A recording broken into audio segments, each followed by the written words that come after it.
اور کوئی کسی بزرگ کا قول، اور خصوصاً ان حضرات کہ جن کو اللہ سبحانہ و تعالیٰ نے اس کی برکتیں عطا فرمائی ہوئی ہیں، ان کے اقوال کو میں آپ کی خدمت میں اس لیے پیش کرتا رہتا ہوں کہ ہم بھی اپنے اندر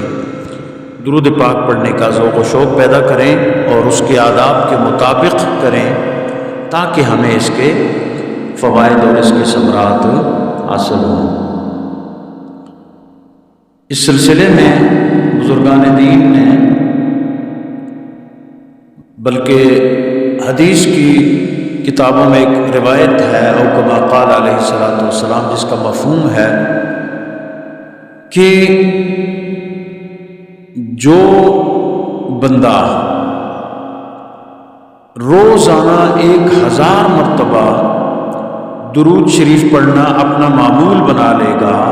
چاہے وہ مرد ہو چاہے وہ عورت ہو، تو اس وقت تک اسے موت نہیں آئے گی کہ جب تک وہ جنت میں اپنا ٹھکانہ نہ دیکھ لے۔ ظاہر سی بات ہے، یہ بہت بڑی سعادت ہے، اور 1000 مرتبہ درود شریف پڑھنا کوئی مشکل بھی نہیں ہے۔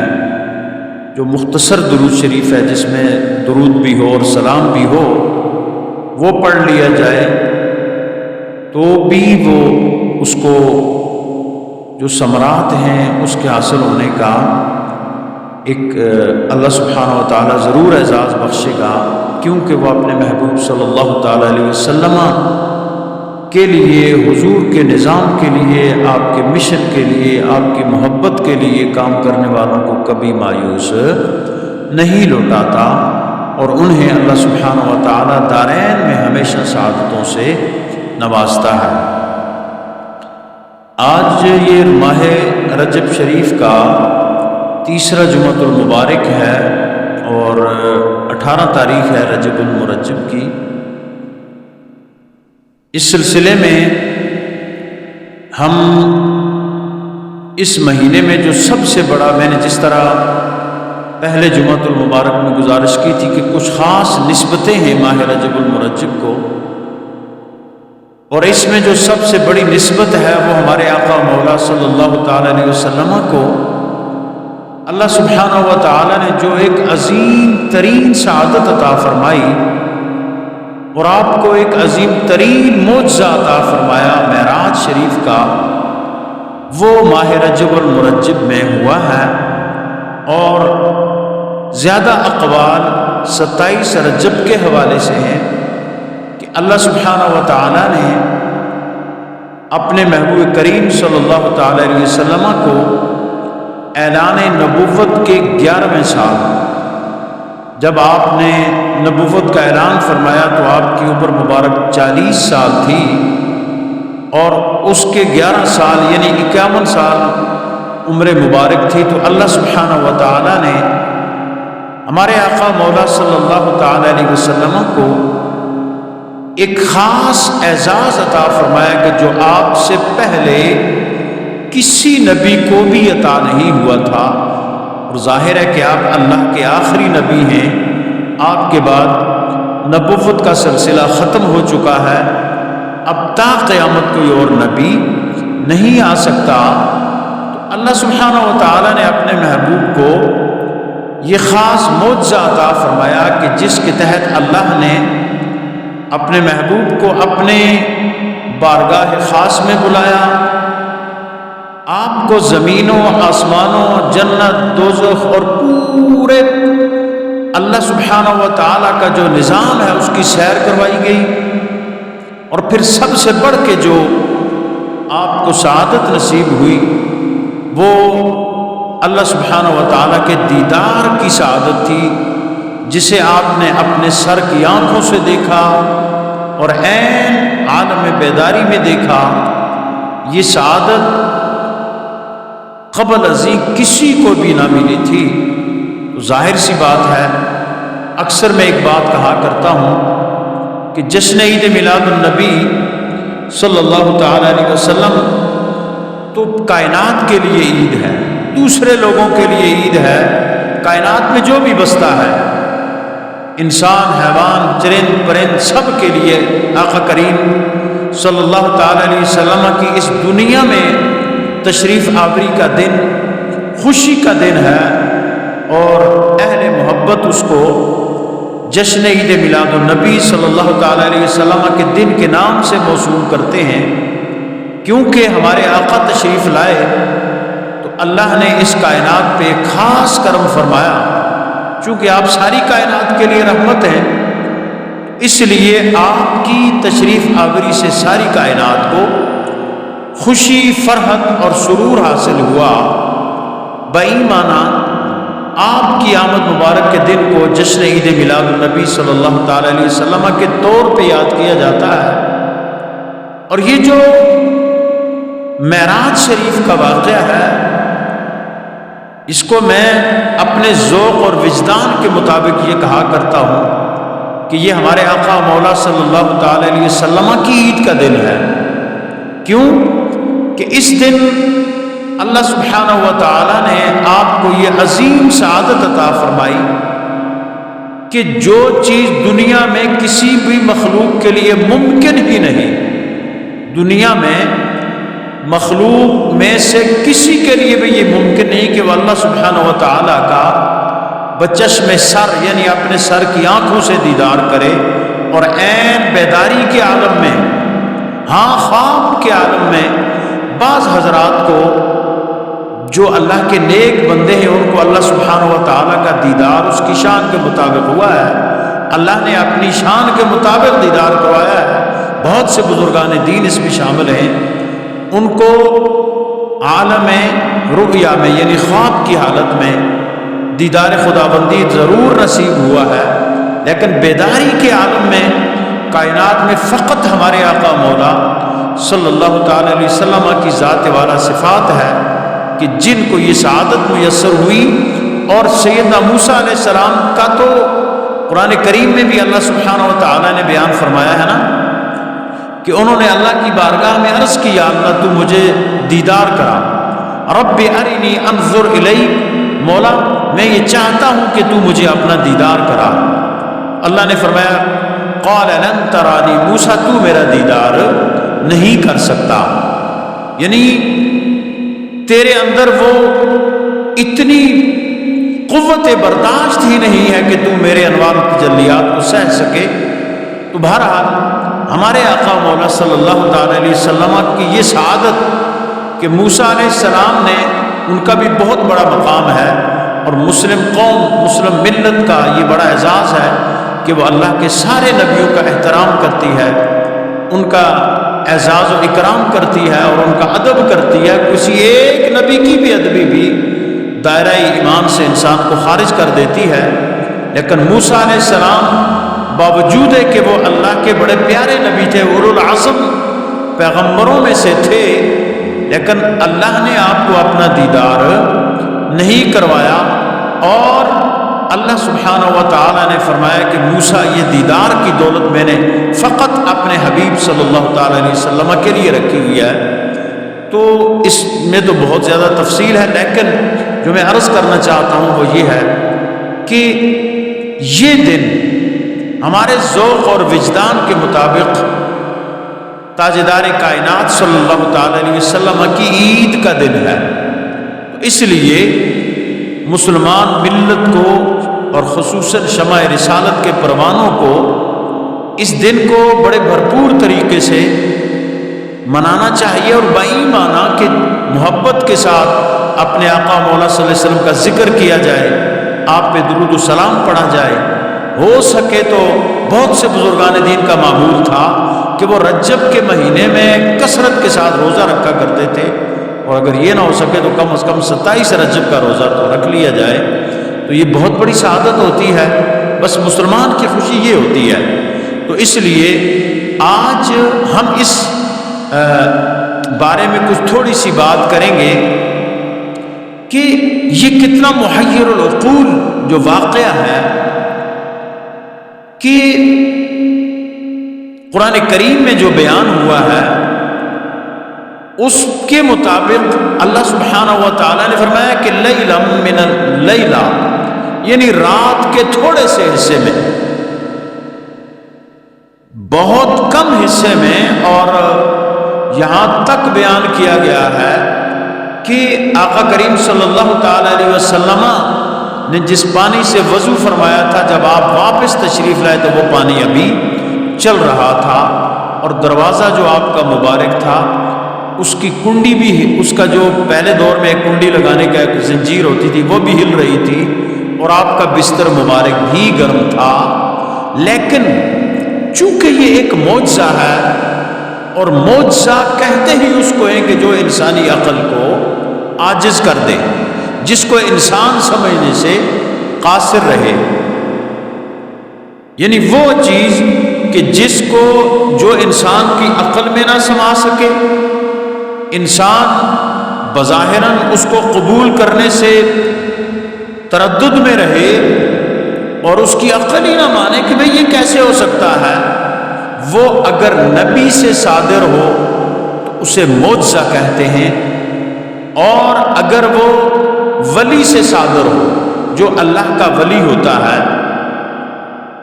صحیح معنوں میں جو ولایت کے مقام پہ فائز ہوتے ہیں، ان سے اگر صادر ہو تو اسے کرامت کہتے ہیں، اور اگر کسی ایسے آدمی سے صادر ہو کہ جو خلاف شرع نظر آتا ہے، جو شریعت سے جس کا اٹھنا بیٹھنا چلنا پھرنا بود و باش متصادم ہے، یا بعض جو کافر ہوتے ہیں، مکمل طور پہ کافر ہوتے ہیں، ان سے بھی کچھ ایسی چیزیں سرزد ہوتی ہیں کہ جو انسانی عقل میں سما نہیں سکتی، انسان ان کو سمجھ ہی نہیں پاتا، انسان حیران کا حیران رہ جاتا ہے۔ جس طرح سلطان الہند حضرت خواجہ معین الدین چشتی اجمیری رحمۃ اللہ تعالی علیہ جب ہندوستان تشریف لائے تو آپ نے جہاں ڈیرا لگایا وہ اس میں ایک بہت تفصیل ہے۔ اس وقت کا جو حکمران تھا اس نے آپ کو زج کرنے کے لیے، آپ کو اپنے لفظوں میں شکست دینے کے لیے، اس نے اپنے ایک خاص جوگی کو بھیجا آپ کے پاس، کیونکہ یہ جو ہندو جوگی اور سادھو ہیں یہ کچھ ایسے چلے کرتے ہیں، ایسی یہ محنتیں کرتے ہیں کہ جن سے ان کو ایک خاص قوت مل جاتی ہے، اور اس قوت کے تحت وہ لوگ مطلب لوگوں کے کام، مطلب آپ دیکھیں نا کہ بہت سے ایسے غیر مسلم ہیں کہ جنہوں نے جو لوگوں کے ایسے کام کرتے ہیں کہ جو بظاہر ممکن نظر نہیں آتے، اور یہ نتیجہ کس کا ہوتا ہے؟ یہ ان چلوں کا ہوتا ہے، مجاہدوں کا ہوتا ہے کہ جو وہ پہلے بجا لاتے ہیں اور پھر ان کو وہ خاص قوتیں مل جاتی ہیں، ان کو پھر وہ خاص قوتیں حاصل ہو جاتی ہیں۔ تو حضرت سلطان الہند رحمت اللہ تعالی علیہ کے پاس جو جوگی آیا، اس نے آتے ہی اڑنا شروع کر دیا، یعنی فضا میں اڑنا شروع کر۔ اب ظاہر سی بات ہے بھائی، بندے کسی بغیر مطلب ہے کسی سہارے کے بغیر اڑنا یہ ایک بڑی مطلب عجیب سی بات لگتی ہے، اور بندے کی عقل میں نہیں، یار انسان ہے تو کیسے اڑ رہا ہے؟ تو آپ نے جب اس نے وہ اڑنا شروع کر دیا تو حضرت خواجہ اجمیری رحمت اللہ علیہ نے پاؤں میں کھڑاؤں پہنی ہوئی تھی۔ کھڑاؤں کہتے ہیں لکڑی کی ایک جوتی ہوتی تھی پہلے دور میں، لوگ پہنا کرتے تھے، لکڑ سے بنی، اوپر سے وہ تسمہ وغیرہ لگا کے اس کو پہنا کرتے تھے۔ تو آپ نے اپنی کھڑاؤں کو ہوا میں یوں پھینکا اور جا کر اس جوگی کے سر میں پڑنے لگی، جیسے کوئی سر میں مارتا ہے۔ وہ ایک دم نیچے اتر آیا اور آ کے آپ کے قدموں میں گرا اور کلمہ پڑھ کر مسلمان ہو گیا۔ یعنی اب فرق کس میں، یعنی یہاں اس سوال کا یہ جواب ہے کہ بھئی اس کے اندر فرق کیسے ہو کہ یہ معجزہ ہے، یہ کرامت ہے، یا یہ استدراج ہے؟ یعنی باقی اور دو تین بھی اس کی، لیکن اس کے لیے چونکہ وقت نہیں ہے، لیکن ہم چونکہ معراج کے اس ضمن میں بات کر رہے ہیں کہ لوگ حیران رہ گئے جب انہوں نے سنا کہ اتنی مختصر۔ اس کی ایک تو توجیہ ہے کہ یہ چونکہ حضور کا معجزہ تھا تو اس لیے لوگوں کی عقل میں معجزہ نہیں آتا، تو اس کا فرق کیسے ہو کہ بھئی یہ معجزہ ہے یا یہ کرامت ہے یا یہ مکر اور استدراج ہے. چونکہ آج کل کے دور میں بھی بہت سے ایسے لوگ ہیں کہ جو شریعت کے بالکل مخالف چل رہے ہوتے ہیں، جن کے نہ حلیے شریعت کے مطابق ہیں، نہ ان کے اعمال ہیں، نہ ان کے احوال ہیں، لیکن ان سے بھی بعض ایسی چیزیں ہو جاتی ہیں کہ لوگ کہتے ہیں وہ یہ تو بہت بڑا ولی ہے. اور ہمارے ہاں چونکہ معیار ہی یہی رکھا گیا کہ ولی وہی ہے کہ جس سے کوئی کرامت ہو، حالانکہ کرامت کوئی ولی کے لیے شرط نہیں ہے. حضور کے سارے صحابہ ولایت کے اعلیٰ مقام پہ فائز تھے، لیکن کتنے صحابہ ہیں کہ جن سے کسی نے کوئی کرامت دیکھی ہے. کرامت کا تعلق یاد رکھیں ولایت سے نہیں ہے، اس لیے کرامت جو ہے وہ ولایت کی دلیل نہیں ہو سکتی. ہاں ولایت کا ایک شعبہ ہے جو اللہ سبحانہ و تعالیٰ کے مسلسل اللہ کی یاد میں، اللہ کی فرما برداری میں، اللہ کے دین کے لیے اپنے آپ کو تج دیتا ہے، پھر اللہ اسے کرامتوں کا صدور فرماتا ہے. لیکن یہ کوئی ولایت کے لیے شرط نہیں ہے. فرق اس میں ایسے ہوتا ہے کہ ایک فرق تو یہ ہے کہ جس بندے سے یہ چیز سرزد ہو. مثلا بعض لوگ ایسے چلے کرتے ہیں، مطلب اچھے برے چلے بھی ہوتے ہیں، چلوں میں بہت اچھے بھی ہوتے ہیں نا. صوفیاء کرام جو اپنے مریدوں کو مجاہدے کے لیے، مکاشفے کے لیے جو دیتے ہیں نا کہ بھائی بیٹا تم نے اتنے دن یہ پڑھنا ہے اور ایسی جگہ پڑھنا ہے جہاں پہ تمہیں کسی کی آواز نہ آئے، تمہارا کھانا بالکل مشکوک نہ ہو. اور کئی لوگ تو اخروٹوں پہ یا مطلب خشک میوہ جات پہ مطلب ہے وہ 40 دن کا گزارا کرتے تھے. میں نے غالباً پہلے بھی ایک مرتبہ بیان کیا تھا، ہمارے یہاں ایک بزرگ تھے، انہوں نے 40 اخروٹوں پہ 40 دن کا چلہ کیا تھا، یعنی روزانہ کا ایک اخروٹ کھاتے تھے. اب اس سے یہ تو بزرگان دین دیتے ہیں، جو لینے بھی چاہیے، اگر کسی کو ٹائم ہو تو کرے بھی. لیکن ایک چلے ایسے ہوتے ہیں جو شیطانی چلے ہوتے ہیں. شیطانی چلوں سے مراد یہ ہوتی ہے کہ لوگ گندے کام کرتے ہیں. ظاہر سی بات ہم یہاں اسٹیج پہ تو ان کو دہرا نہیں سکتے، ممبر پہ قبرستانوں میں جا کر مردوں کی ہڈیاں نکالی جاتی ہیں، مطلب ایسی چیزیں ہوتی ہیں کہ جو بیان کے لائق بھی نہیں ہے، حتیٰ کہ وہ شیطانی ناموں کا چلہ کرتے ہیں. اب پھر اس کا ہوتا کیا ہے کہ جو جنات اور شیاطین ہوتے ہیں نا، ان کو وہ خفیہ خبریں لا کے دے دیتے ہیں کہ بھئی کسی کے ساتھ کیا ہوا ہے، فلاں چیز ہے، فلاں ہے. جی آپ مثلا مظفر آباد سے آ رہے ہیں، یہاں کوئی بندہ ہو جو جس نے جس موکلین، جس کے تابع ہوں، جو عامل ہو، اور وہ موکلات ان کو کہتے ہیں اس کے تابع ہوں، تو آپ کوئی بات کر رہے ہو تو اس کو تو پتہ چل جاتا ہے. موکلات کو موکلات آ کے اس بندے کو بتا دیتے ہیں کہ بھئی یہ بندہ یہ کر رہا تھا. وہ جب بتاتا ہے تو لوگ حیران ہو، یہ تو بڑا ولی ہے بھائی ایسا. ہاں اس کو دیکھیں گے ہم بھائی، اگر وہ شریعت کے مطابق ہے، اس کا حلیہ، اس کا اٹھنا، اس کا بیٹھنا، تو وہ کرامت ہے. لیکن اگر وہ شریعت کے متصادم ہے، شریعت کے خلاف ہے، تو پھر ہم اس کو ولی نہیں کہیں گے، ہم اس کو کرامت نہیں کہیں گے، بلکہ کہیں گے کہ یہ استدراج ہے اور یہ مکر ہے. جس طرح قیامت کے قریب دجال جب ظاہر ہوگا،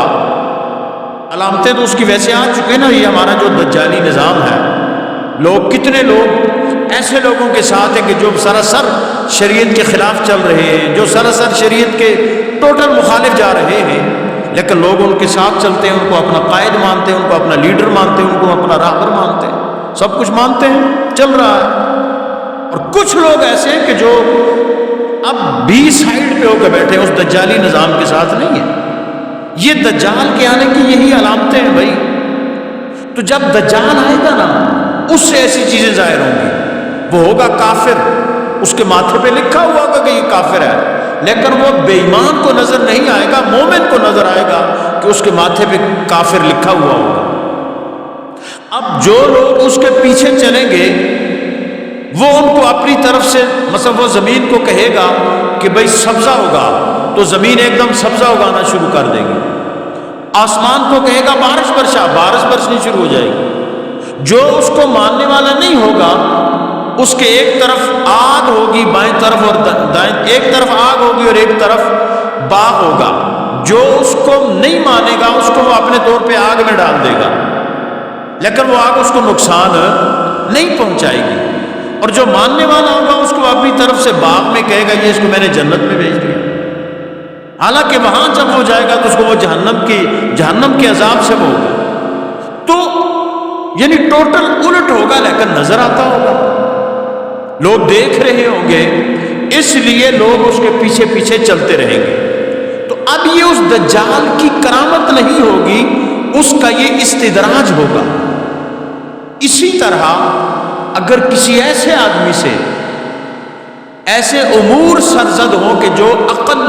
میں نہ سما سکیں، اگر کسی اللہ کے ولی سے ہو جو مکمل باشرہ ہو،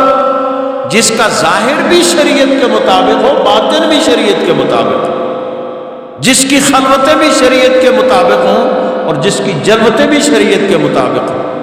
جو ایک انچ بھی شریعت سے ہٹنے کو کبیرہ گناہ سمجھتا ہو، ولی وہ کہلاتا ہے. اس سے اگر سرزد ہو تو ہم کہیں گے یہ کرامت ہے. اور اگر کسی ایسے بندے سے سرزد ہو، یہ آپ جائیں نا قدم قدم پہ بیٹھے ہوئے تویز دھاگے دینے والے صاحب، چلو حساب کرو جی، ایک کے پاس جائیں گے آپ کے 20-40 تعویذ وہ نکال دے گا، آگے جائیں گے 40-50 وہ نکال دے گا، اس سے آگے جائیں گے 50-60 وہ نکال دے گا. تو یہ تو ایک بزنس ہے، دھندا ہے. موکلات کے ذریعے وہ چیزیں ہوتی ہیں، بعض لوگوں کے ہاتھ کی صفائی ہوتی ہے، بعض موکلات کے ذریعے ہوتی ہیں، اور چلے لوگوں نے کیے ہوتے ہیں. اسی لیے ہم کہتے ہیں کہ ان لوگوں کے دام میں نہیں پھنسا کریں آپ. جو بندہ ایک دم ان کے دام میں پھنس جاتا ہے وہ بھی قیامت تک چلتا ہی رہتا ہے ان کے پاس. پھر وہ بھی ایسا کر دیتے نا بیچ میں کہ تم آندہ ہی رہے، تم زیادہ تکلیف ہے، پیسے زیادہ وافر ہیں تیرے پاس. تو مقصد میرا عرض کرنے کا یہ ہے کہ اس چیز کا ولایت سے کوئی تعلق نہیں ہے. ہاں جو اللہ کا ولی ہوتا ہے نا، اس کی ایک نگاہ جو ہوتی ہے نا، چاہے وہ پھونک مارے، نگاہ کرے، کوئی آپ کو لکھ کے دے دے، تعویذ دے دینا، وہ انسان کے ظاہر کو بھی درست کر دیتی ہے، باطن کو بھی درست کر دیتی ہے. اور دونوں چیزیں جب تک ٹھیک نہ ہوں، ظاہر اور باطن، اس وقت تک وہ ولی کہلا نہیں سکتا. یہ شریعت کا قاعدہ اور کلیہ ہے. اور کرامت کی دوسرا جو ہے نا اس کا یہ ہے کہ کرامت کو چھپا کے رکھنا ہے، کرامت کو ظاہر نہیں کرنا. یہ بھی ولی کے لیے، بلکہ حضرت غوث پاک فرماتے ہیں کہ کرامت جو ہے یہ ولایت کے لیے ایک حجاب ہے، اور ولایت کے راستے کی طرف پہلا قدم ہے. جو بندہ اس میں پھنس جاتا ہے، اپنی کرامت دے کر بندہ خوش ہو، بھائی میں نے فلاں کے لیے دعا کی تھی، وہ بندہ تو گیا ماشاءاللہ، تو وہ مطلب وہ اسی میں غرے میں جناب غرور میں مبتلا ہو گیا، پھر وہ سے آگے بڑھ ہی نہیں سکتا. یعنی کرامت اور معجزے میں فرق یہ ہے کہ کرامت کو چھپانا ضروری ہے، معجزہ دکھانا ضروری ہے. اور یہ معراج شریف کا معجزہ کتنا محیر العقول ہے کہ اس میں سب سے پہلے اس کو بیان فرماتے ہوئے خود خالق کائنات نے فرمایا سبحان اللہ. یہ کلمہ تعجب ہے. آپ کوئی بہت خوبصورت چیز دیکھتے ہیں، بہت خوبصورت، مطلب ہمارے ہاں تو آج کل لوگ زبردستی کراتے ہیں نا کہ ہاتھ چاہو جی سبحان اللہ کو، ایسے یہ ہاتھ چاہنے والا سبحان اللہ، اس کا کوئی مطلب اللہ دے دے تو ہم اللہ پہ پابندی بھی تو نہیں لگا سکتے. لیکن فائدہ اس سبحان اللہ کا ہے کہ جو انسان کے دل سے نکلے، اور جو کسی کی فرمائش پہ نہ نکلے، جو کسی کی حوصلہ افزائی کے لیے نہ ہو، جو خود بخود نکل جائے، چاہے کسی تقریر کے دوران نکل جائے، نعت کے دوران آپ کے منہ سے نکل جائے، کوئی آپ بہترین منظر دیکھتے ہیں تو آپ کہتے ہیں سبحان اللہ. یہ ایک مسلمان کا جو وتیرہ ہوتا ہے وہ یہ ہے. اور یہ اس کو کلمہ تعجب بھی کہا جاتا ہے. جہاں تسبیح ہے، تعجب کے وقت یہ بولا جاتا ہے، تو اللہ سبحانہ و تعالیٰ تو اس سے پاک ہے کہ وہ تعجب کا اظہار کرے. لیکن اللہ کے بیان کرنے کا یہاں پہ مقصد اور مدعا کیا ہے کہ میرے بندو، میں نے جو اپنے محبوب کو یہ سعادت عطا فرمائی ہے کہ رات کا تھوڑا سا حصہ ہے، اور اتنا حصہ ہے کہ آپ کی ابھی تک بستر بھی گرم ہے، گئے سارا کچھ دیکھا پھر واپس آ گئے، تو یہ کتنا تعجب ہے۔ اس لیے اللہ نے فرمایا سبحان الذی، پاک ہے وہ ذات، یعنی تم بجائے اس کے کہ اس کے اندر کوئی اپنی عقلوں کے گھوڑے دوڑاؤ، کیونکہ جیسے کہ میں نے کہا معجزہ ہے ہی جو انسان کی عقل کو عاجز کرے، اور عقل کی ایک خاص حد ہے۔ بھائی آپ کو آج کے دور میں آپ کا میموری کارڈ نے یہ چیز بتا دی، میموری کارڈ نے آپ کو بتا دیا کہ بھائی آپ یہ کتنے جی بی کا ہے، اس میں کتنی آپ چیزیں مطلب سیو رکھ سکتے ہیں، اور آپ ایک حد تک جا سکتے ہیں، اس سے آگے اگر بڑھیں گے تو یہ آپ کی چیزوں کو سیو نہیں کر سکے گا۔ آپ کے ڈیوائسز ہیں، مطلب کمپیوٹر کے سیٹ جو یہ مطلب ایک آپ کا موجودہ دور کی چیزیں ہیں، انہوں نے آپ کو یہ مسئلہ تو سمجھا دیا ہے کہ بھئی ہر چیز کی ایک حد ہے، اور ہر چیز کی حد ہے جس طرح انسان کی عقل کی بھی ایک حد ہے۔ بھئی ہماری عقل جتنی ہے، یہ جو فلسفی لوگ ہوتے ہیں نا، فلسفہ پڑھنے والے لوگ، فلسفے کا علم کیا ہے؟ کائنات کی حقیقت کو معلوم کرنا، چیزوں کے حقائق کو معلوم کرنا۔ لیکن فلسفہ اگر تصوف کے تابع ہو، کسی اللہ کے ولی کے تابع ہو، تو انسان کو وہ حقائق اشیاء کا علم عطا کرتا ہے، چیزوں کی حقیقت کو، ماہیت کو سمجھتا ہے انسان۔ اور اگر بنا کسی مرشد کے ہو، بغیر کسی رہبر کے ہو، تو انسان کو پاگل کر دیتا ہے، اور اگر مکمل ہو تو بھی انسان کو حقائق تک پہنچاتا ہے، اور اگر غیر مکمل رہ جائے تو انسان پاگل ہو جاتا ہے۔ فلسفہ مطلب فلسفہ کیا ہے؟ بھئی میں یہاں بیٹھا ہوا ہوں، اچھا جی یہ میں بول رہا ہوں کہ میرا ہاتھ اوپر کیوں جا رہا ہے، نیچے کیوں نہیں جا رہا؟ بھئی یہ لائٹ جل رہی ہے تو کیسے جل رہی ہے، یہ آف کیوں نہیں ہے، یہ پنکھا ادھر چل رہا ہے تو کیوں چل رہا ہے، ادھر کیوں نہیں چل رہا؟ فلسفہ اس کو بولتے ہیں، ان چیزوں کی حقیقت اور حید کو معلوم کرنا۔ ظاہر سی بات ہے بھائی، وہ جب وہ سوچتا ہے اوپر کسی مرشد کا پہرا نہیں ہوتا نا، تو وہ جو دماغ کی میموری ہے نا، وہ فیل، آپ کہتے ہیں موبائل ہینگ ہو گیا جی، ہوتا ہے نا ہینگ، اس طرح بندے بھی ہینگ ہو جاتے ہیں۔ اب بندہ بہت سوچتا بھائی کیا ہو گیا، بہت سے فلسفی ہم نے خود دیکھے، بلکہ بہت بڑے فلاسفر گزرے ہیں، اور بہت بڑے وہ ماشاءاللہ ان کی کتابیں آپ پڑھیں گے تو حیران رہ جائیں گے، ڈاکٹر تھے تو آخری عمر میں وہ بھی مطلب ہو گئے تھے۔ فلسفیوں میں علامہ ڈاکٹر محمد اقبال رحمۃ اللہ علیہ، چونکہ وہ صوفی بھی تھے، وہ اپنی ایک اس تک رہے، اور بھی بہت سے لوگ ہیں جو رہے ہیں، لیکن جن لوگوں نے اپنی اس عقل کی جتنی ان کی میموری تھی اس سے زیادہ سوچنا جب چاہا، تو وہ بالکل مطلب ہے ختم ہو گیا ان کا، وہ سمجھنے ہینگ ہو گئے، ختم ہو گئے۔ تو انسان کی بھی ایک عقل کی حد ہے، اس سے اگر آگے بڑھے گا تو وہ اس کا وہی اثر ہوگا، تو معجزہ جو ہے وہ عقل میں آ نہیں سکتا۔ فلہذا اس کے لیے جو ایک مسلمان کے لیے، اب ہمارے یہاں بھی بہت سی ایسی چیزیں ہوتی ہیں نا، مطلب بہت سے لوگ کہتے ہیں اچھا جی یہ کس طرح ہے، یہ کیسے ہے، یہ کلمے، یہ 5 نمازیں فرض ہوئی ہیں تو کیوں ہوئی ہیں بھائی، یہ نماز میں اتنی رکعتیں ہیں تو کیوں ہیں بھائی، یہ فلاں روزے اس مہینے میں ہیں تو کیوں ہیں جی۔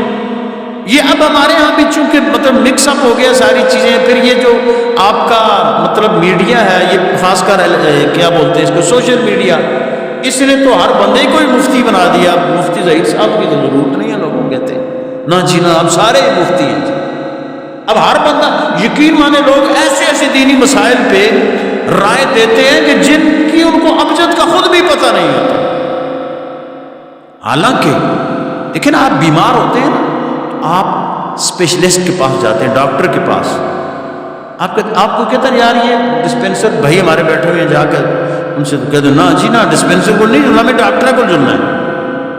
آپ کوئی مطلب کیس لڑتے ہیں، کوئی کسی عدالت میں کیس دائر کرتے ہیں تو آپ کہتے ہیں یار میں اچھے سے اچھا وکیل کروں. آپ کہنا کسی منشی چل یار منشی صاحب میری کرنا، تو پھر کیسا تھا کیا نتیجہ اس؟ یعنی دین ہی اتنا غریب رہ گیا کہ ہر بندہ اس میں فتویٰ جاری کرتا ہے. اور پھر لوگ کہتے ہیں اور یار دین واسطے مولوی کو ضروری ہے، مولوی کی ضرورت ہے جیسے آپ مسلمان ہیں. تو میں کہتا ہوں نا پترو پھر لڑ کے دیکھو نا کیس بغیر وکیل تو ڈاکٹر تو بغیر علاج کرا کے دیکھو نا تو دونوں الگ پتہ چل سی. کیونکہ آپ کسی ایسے بندے کے پاس جائیں گے جس کو دین کا پتہ نہیں، وہ تو خود تو گمراہ ہے، آپ کو بھی گمراہ کر دے گا. اس لیے ایکسپرٹ کی ضرورت ہوتی ہے، ماہر کی ضرورت ہوتی ہے، علماء کے بغیر چارہ ہی نہیں ہے. ہاں ایک بات میں کہتا ہوں دعا کر لیا کرو یار، ہر دعا میں مطلب جی ہوں استاذ ہی آ کے دعا کریں. استاذ مسلح پہ استاد ہونا چاہیے. عمومی طور پہ اب ایک رواج بنتا جا رہا ہے نا، لوگ کہتے ہیں اچھا جی میرے والد صاحب فوت ہوئے ان کا جنازہ میں آپ پڑھا سکتا. پتہ ہوتا ہے بات تکبیریں 4 اونچیاں پڑھنی ہیں، باقی تو اور پڑھنا کچھ نہیں، مطلب اونچے اونچے جو اندر کے پڑھنے کے سب کی پتہ بھائی. مسلح پہ ہر بندہ نہیں کھڑا ہو سکتا، دعا ہر بندہ کروا سکتا ہے اور جو کام ہے جس، لیکن مسلح کے خاص تقاضے ہیں کہ جو امامت کے تقاضوں کو سمجھتا ہو، امامت کے تقاضوں سے واقف ہو، مسائل سے واقف ہو. مسلح پہ وہی شخص کھڑا ہو، چاہے وہ نماز جنازہ کی امامت کا مسلح ہو یا کوئی اور مسلح ہو. اس لیے ہر بندے کو بڑھ کے نہیں کھڑا اچھا یار 4 تکبیریں یا کے نہیں لہٰذا مولوی صاحب تجھ پیچھے کھلو جی میں مڑا پوترے دوترا نمازہ سو بس یہ نانی کا جنازہ ہے پڑھا سی. پتہ ہی نہیں بھائی پڑھا سی تو اس کو آتا کچھ ہو تو پڑھائے گا نا. امامت کے قواعد کا پتہ ہو تو اس کو مسلح پہ کھڑا کرو نا. ہر کسیرا بہر کارے ساختن. چونکہ عرض میں یہ کر رہا تھا کہ یہ ہمارا جو خاص کر سوشل میڈیا بہت سی ایسی چیزیں چلتی ہیں کہ جن کا دین سے تعلق ہی نہیں ہوتا کہ وہ چیزوں کو لوگ مسئلے کے طور پہ پیش کرتے ہیں. اس لیے علماء کے ساتھ رجوع کیا کریں. تو ان چیزوں نے نا ہمیں اس چیز میں ڈال دی کہ یہ چیز کیسے ہے جی، یہ مسجد میں کیوں آتے، جوتے کیوں اتار کے آتے جی، ایسے ہی پڑھ لیا کریں جی. مطلب یہ ہر چیز میں اب لوگ بال کی کھال نکالتے ہیں. تو ایسے نہیں. ہاں کوئی غیر مسلم سوال کر رہا ہو اس کی ایک الگ بات ہے، لیکن مسلمان کے لیے سب سے بڑی دلیل فقط اس کے رب کا فرمان اور نبی صلی اللہ علیہ وسلم کی سنت ہے. بس مسلمان کا یہ ہے کہ چونکہ یہ میرے اللہ کا حکم ہے، چونکہ یہ میرے آقا صلی اللہ علیہ وسلم کی سنت ہے، فلہذا میرے لیے سب سے بڑی دلیل یہی ہے. ہاں جو علماء ہوں، مبلغ ہوں، وہ تقابل ادیان پڑھا کریں، ان کو پتہ چلے کہ بھئی دین اسلام میں کیا ہے، دوسرے کسی مذہب میں کیا ہے، دوسروں میں کیا ہے. تو وہ تقابل ادیان صرف علماء کے لیے ہے، خواص کے لیے ہے، عوام کے لیے نہیں ہے. تو عرض یہ کر رہا تھا کہ یہ جو معراج شریف والا معجزہ ہے، اس کا ایک سبب تو یہ تھا کہ چونکہ یہ معجزہ ہے اور انسانی عقل اس کو سمجھنے سے قاصر ہے، فلہذا یہ انسان کی عقل میں یہ بالکل سما نہیں سکتا. اور اس لیے ہمیں اسی پہ اکتفا کرنا چاہیے کہ جو اللہ سبحانہ و تعالیٰ نے عطا فرما دیا ہے، اللہ نے جو بیان فرما دیا اور جو رسول اللہ صلی اللہ علیہ وسلم نے بیان فرما دیا. ہاں اس سلسلے میں علماء اہل محبت نے ایک اور بات بھی کی ہے کہ جو آقا کریم صلی اللہ تعالیٰ علیہ وسلم کا یہ جو مطلب ہمارے یہاں کہ حضور اتنے جلدی یہ کہ آپ کا مبارک جلدی تشریف لائے کہ آپ کا بستر مبارک بھی گرم تھا اور وہ زنجیر بھی ہل رہی تھی اور پانی بھی بہہ رہا تھا. تو اہل محبت نے ایک بات کی ہے، چونکہ اس کائنات ارضی کی، کائنات دنیاوی کی ایک حد ہے، اس حد سے جب کراس ہو جائے تو پھر یہ کائنات ختم ہو جاتی ہے. اور ہمارے آقا مولا صلی اللہ تعالی علیہ وسلم کو یہ جو معراج شریف اللہ نے کروائی، معراج کا جو معجزہ عطا فرمایا، یہ اللہ نے اس کائنات سے آپ کو ورا اپنے خاص قرب خاص میں چونکہ طلب کیا تھا. حضور اس کائنات سے کچھ دیر کے لیے تشریف لے گئے تھے، تو کیونکہ حضور کائنات کی جان ہے، حضور کائنات کی نبض ہے، اور جب حضور گئے تو کائنات وہیں پہ رک گئی. کائنات وہیں پہ مطلب جو جیسے ادھر ادھر جیسے یہ وہ ہے نا آپ کے الیکٹرانک کھلونے ہوتے ہیں، بچوں کے، تو بھئی کوئی مطلب وہ کھلونا چل رہا ہو اس پہ بجلی پہ آپ نے لگایا ہوا ہو، تو اچانک لائٹ چلی جائے تو وہ وہیں پہ رک جائے گا، سٹاپ کر جائے گا، اور جو ہی لائٹ آئے گی تو وہ وہیں سے آگے چلنا شروع کر دے گا۔ یہ آپ دیکھتے ہیں، ہم دیکھتے ہیں۔ تو چونکہ آقا کریم صلی اللہ تعالی علیہ وسلم اس کائنات کی نبض ہیں، اس کائنات کی جان ہے، اس کائنات کی روح ہے، تو جب حضور اس کائنات سے اپنے رب کی بارگاہ خاص میں گئے تو کائنات پوری کی پوری وہیں رک گئی، اس کی گرمی، اس کی سردی، اس کا چلنا، اس کا پورا ایک نظام وہیں پہ سٹاپ ہو گیا۔ تو جب حضور تشریف لائے تو چلنا شروع ہو گیا، تو پھر وہیں سے آگے اس نے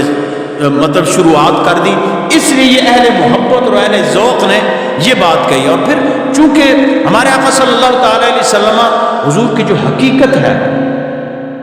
میرے اور آپ کے آقا صلی اللہ علیہ وسلم سیدنا صدیق اکبر رضی اللہ تعالیٰ عنہ سے فرمایا، صدیق لم یعرف حقیقتی سوا ربی، میری حقیقت کو میرے رب کے علاوہ کوئی نہیں جانتا۔ چونکہ حضور سارے انبیاء کے سردار بھی ہیں، امام بھی ہیں، اور انبیاء کے سلسلے کو مکمل کرنے والے بھی ہیں، یعنی ختم نبوت کا تاج بھی آپ کے سر پہ ہی ہے۔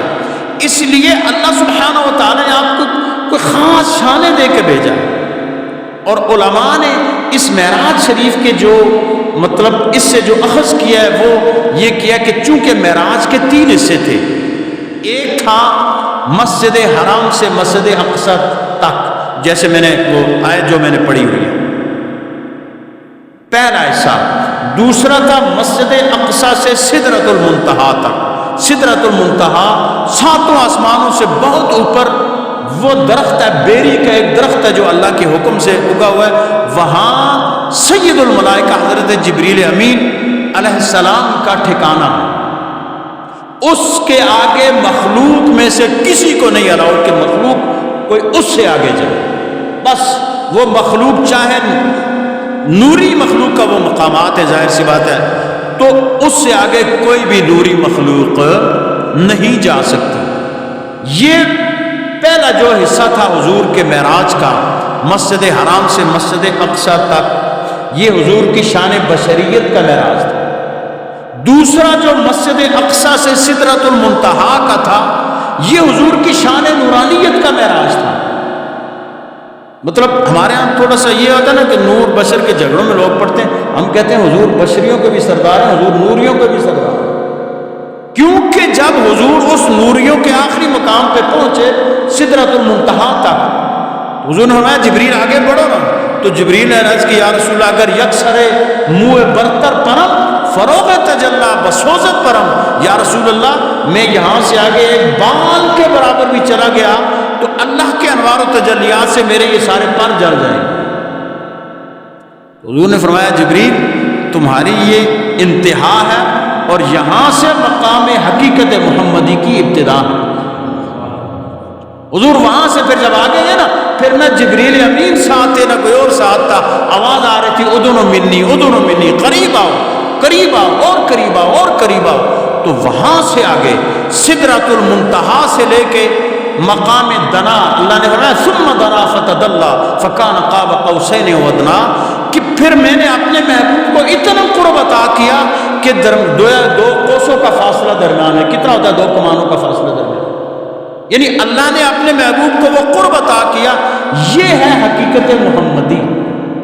اور جس کو بس وہی لے جانے والا جانتا ہے یا جانے والا جانتا ہے، باقی کسی مخلوق کو اتنا ہی علم ہے جو حضور نے خود ارشاد فرمایا۔ یہاں سے ایک اور سوال کا جواب ہی مل جاتا ہے کہ اگر کوئی صاحب کوئی یہ کہے کہ بھئی آپ کہتے کہ حضور تو نور مجسم ہے، تو پھر آپ کو بھوک کیوں لگتی تھی؟ آپ کا جب مطلب آپ کے دندان مبارک زخمی تو آپ کے جسد اطہر سے خون بھی جاری ہوا، مبارک خون بھی، اس طرح آپ کو لوگوں نے مطلب تکلیفیں بھی پہنچائیں۔ تو یہاں اس سوال کا بھی جواب ہے کہ جناب یہ حضور کی شان بشریت تھی، ہمیں کیسے پتہ چلتا کہ کھانا کیسے ہے، پینا کیسے ہے، سونا کیسے ہے، باقی آئلی ازدواجی زندگی کیسے گزارنی ہے؟ یہ حضور کی شان بشریت تھی، اور شان بشریت کا مسجد حرام سے مسجد اقصی تک میں اسی لیے کہتا ہوں کہ آپ اگر یہ کہتے ہیں نا کہ دندان مبارک سے خون نکلنا دیکھتے ہیں نا، تو یہ بھی تو دیکھیں نا، 100 وصال جب حضور نے رکھے مسلسل روزے بغیر کھائے پیے، تو صحابہ کرام نے رکھنے شروع کیے تو ظاہر سی بات ہے کمزور پڑ گئے. تو حضور نے جب صحابہ کرام سے کیوں کمزور ہوئے تو انہوں نے عرض کیا یا رسول اللہ انبیاء کی طرح روزے رکھتے ہیں. حضور نے فرمایا ایکم مثلی، تم میں سے کون میری طرح کا؟ تو جب صحابہ میں سے حضور کی مثل کا کوئی نہیں تو آج کہے کہ ہم حضور کی طرح کے، تو یہ تو بڑی عجیب سی بات لگے گی نا جی. تو شان بشریت کا اظہار وہ ہے کہ جب آپ کے مبارک دندان زخمی ہوئے، آپ نے اپنے مبارک پیٹ پہ پتھر باندھے. دنیا میں بھی شان نورانیت کا اور شان مصطفیٰ کا اظہار ضرور اس وقت ہوا کہ جب آپ نے نور کو کہا سورج کو کہ ڈوبے ہوئے سورج پلٹا، چاند کی طرف اشارہ کیا 2 ٹکڑے ہو گیا، درخت کو بلایا تو چل کے خدمت میں حاضر ہو گیا. صرف وہی شمس نہ دیکھیں، یہ بھی دیکھا جائے. اور پھر جو حقیقت محمدی ہے وہ آگے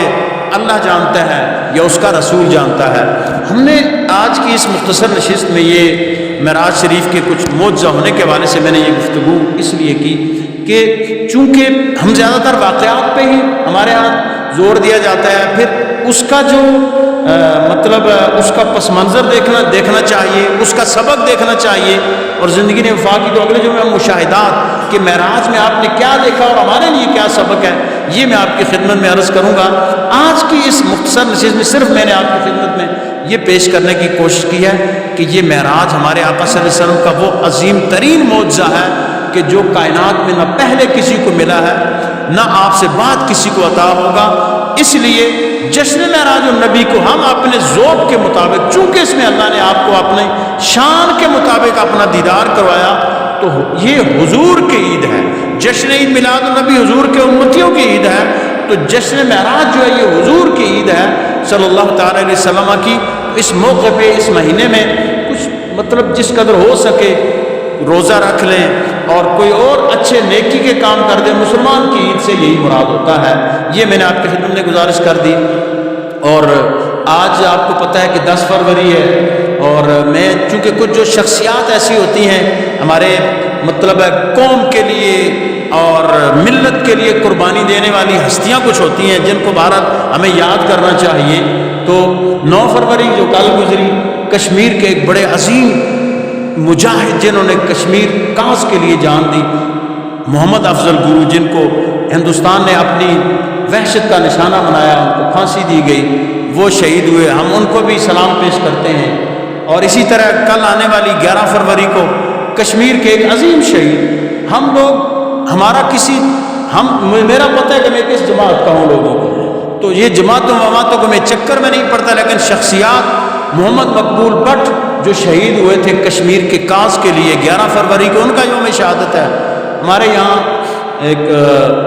ایک رواج چل گیا ہے، اب یہ رسم رہ گئی ہے، اب کشمیر بیچارہ کدھر جائے اور کشمیری بیچارے کہاں جائیں. لیکن بہرحال اس کاس کے لیے انہوں نے جو جان دیا، ہم ان کی خدمت کو بھی خراج تحسین پیش کرتے ہیں. اور جو ہم کشمیر کے ساتھ کر رہے ہیں وہ کشمیری جانتے ہیں. میں اکثر ایک بات کہتا ہوں کہ اگر اس زمین کو زبان مل جائے نا تو پھر مجھ سمیت کسی کو یہاں منہ چھپانے کی جگہ نہ ملے کہ ہم نے تو کشمیر کو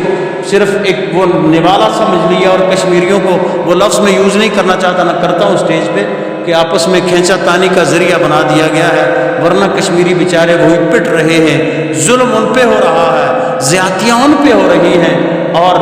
کتنا عرصہ گزر چکا ہے کہ پورا کشمیر جیل میں تبدیل ہو گیا ہے. لیکن ہمارے ہاں کسی مسئلے کو صرف اس لیے کہ اب صاحب لوگوں کو چھٹی کی ضرورت ہے تو آج یوم یکجہتی منا لیں، آج ہڑتال کر دیں، آج یہ کر دیں، وہ کر دیں. باقی یہ سب خانہ پوریاں ہیں. ہمارے آقا صلی اللہ علیہ وسلم نے کوئی ہڑتال نہیں کی، کوئی یوم سیاہ نہیں منایا، کوئی یوم یکجہتی نہیں منایا. حضور نے تلوار اٹھائی اور میدان میں نکلے. وہاں جا کر حضور مسجد نبوی میں بیٹھ کے اگر دعا فرماتے نا تو کافروں نے وہاں پہ بھی ماری جانا تھا بدر کے مقام پہ. لیکن حضور نے پہلے تلوار اٹھائی رمضان کے مہینے میں، 7 صحابہ کو لیا،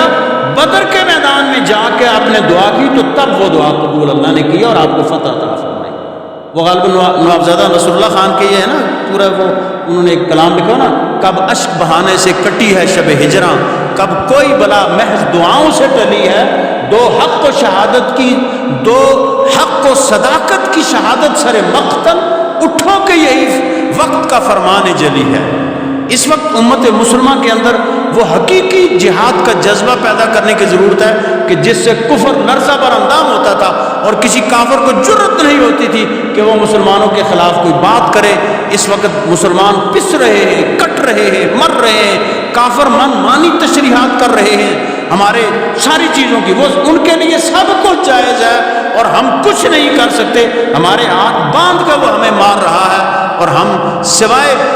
پیٹنے کے، سوائے رونے کے کچھ نہیں کر سکتے، اس لیے کہ ہم نے اپنے آقا کے اس فرمان کو بلا دیا، الجہاد ماضٍ الی یوم القیامہ، کہ جہاد جو ہے وہ قیامت تک جاری رہے گا۔ تو ہم ان دو شہیدوں، جتنے بھی کشمیر کے شہید ہیں، ہم ان سب کو خراج تحسین پیش کرتے ہیں اور ان کے لیے دعا کرتے ہیں، اور ہم اپنے لیے بھی دعا کریں کہ اللہ ہمیں بھی کوئی دے، محمد بن قاسم کوئی ہمیں اللہ بھی دے، صلاح الدین ایوبی، کہ تاکہ ہماری قوم اس ظلم سے نجات پا سکے۔ اللہ سبحانہ و تعالیٰ سے دعا ہے کہ وہ ہمیں عمل کی توفیق عطا فرمائے۔ وما توفیقی الا باللہ۔